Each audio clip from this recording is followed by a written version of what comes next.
Nay, sira na po yung cellphone ko. Anong gagawin ko?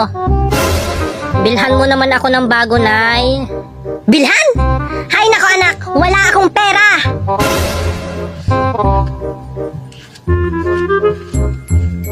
Kawawa naman yung anak ko. Bilhan ko na nga siya.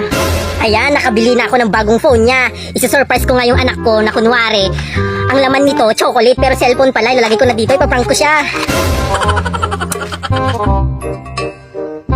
Anak! Anak! Bakit po, Nay? May surprise ako sa'yo, anak! Ano po yun, Nay? Eto, anak ko, chocolate! Ano to, Nay? Chocolate? Ayoko nito, Nay! Anak! Sinira mo! Basag-basag na! Gusto ko cellphone! Cellphone yun, anak!